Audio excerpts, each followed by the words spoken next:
Welcome to Rajas. നമ്മുടെ ചുരിദാറിന്റെ video ആണ്.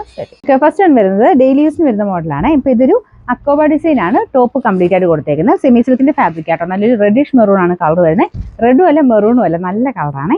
ഇതിൽ ഫുള്ള് ടോപ്പിന്റെ ഫ്രണ്ട് പോർഷൻ കംപ്ലീറ്റ് ആയിട്ട് അക്കോബയാണ് വരുന്നത്. ബാക്ക് സൈഡിൽ പ്ലെയിൻ ആയിട്ടാട്ടോ. ബോട്ടം വരുന്നത് സാറ്റിൻ സിൽക്കിൽ സെയിം കളർ തന്നെ. ദുപ്പട്ട ഗഡ്വാൾ ദുപ്പട്ടയാണ്. അത്യാവശ്യം നല്ല ലെങ്തി ആയിട്ടുള്ള പാറ്റേൺ ആണ്. പിന്നെ നമ്പർ വരുന്നത് M888, റേറ്റ് 890, 89. നല്ല കളർ ചാർട്ടാട്ടോ. ഇത് നല്ലൊരു ഡാർക്ക് ഗ്രീൻ്റെ ഷെയ്ഡ്. ഇതിലും ഫുൾ അക്കോബ തന്നെ കൊടുത്തേക്കുന്നത്. ഇതുപോലെ വരും. പിന്നെ ബോട്ടം വരുന്നത് സാറ്റിൻ സിൽക്കാണ്. ദുപ്പട്ട വരുന്നത് സെയിം കളർ തന്നെ. സിൽക്ക് മിക്സ് ആയിട്ടുള്ള ഫാബ്രിക് ആണ്. ഡെയിലി യൂസിനൊക്കെ നല്ല ഐറ്റമാണ്. ബോട്ടം സാറ്റിൻ സിൽക്കാട്ടോ. Number M887, rate 890. അടുത്ത് വരുന്നത് ഒരു വൈൻ മിക്സ് ആയിട്ടുള്ള ഷെയ്ഡാട്ടോ. ഡാർക്കർ ടോൺ ആണ്. ഇതിൻ്റെ അകത്ത് കുറച്ച് തെളിച്ചക്കൂടുണ്ടെന്ന് തോന്നുന്നു. നല്ല കളറാണ്. പിന്നെ ദുപ്പട്ടയും സെയിം തന്നെ, ആ ഒരു ഡാർക്ക് വൈൻ്റെ ഷെയ്ഡ്.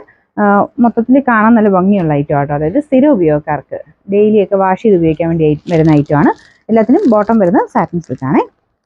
ഇതുപോലെ. അപ്പം നിങ്ങൾക്ക് കോൺട്രാസ്റ്റ് ഇങ്ങനെ ചെറിയൊരു അകത്ത് വേറൊരു ഡിസൈനായിട്ട് കോൺട്രാസ്റ്റിൽ നിങ്ങൾക്ക് ലൈനിങ് കൊടുത്താലും രണ്ട് ഷെയ്ഡിലായിട്ടിരിക്കും കേട്ടോ. അങ്ങനെ വേണ്ടവർക്ക് അങ്ങനെ തയ്ക്കാം. വെറൈറ്റി ആയിട്ട് തയ്ക്കുമ്പോൾ നമ്മൾ നോർമൽ ചുരിദാറാണെങ്കിൽ പോലും കാഴ്ചയ്ക്ക് ഒരു ഭംഗി കൂടുതൽ വരും. പിന്നെ ദുപ്പട്ട വരുന്നത് സെയിം ആ ഒരു കളർ തന്നെയാണ്. പിന്നെ നമ്പർ വരുന്നത് M886, റേറ്റ് 890. അടുത്ത ഡാർക്ക് ടീൽ ബ്ലൂ ഷെയ്ഡാണ്. ഇത് നല്ല കളറാട്ടോ. അപ്പോൾ ഇതിൻ്റെ അകത്ത് ഫുൾ അക്കോബ സെയിം തന്നെ പാറ്റേൺ കൊടുത്തിട്ടുണ്ട്. ദുപ്പട്ടയുടെ കളർ സെയിം തന്നെയാണ്. Bottom satin silk. നമ്പർ വരുന്നത് M885, റേറ്റ് 890.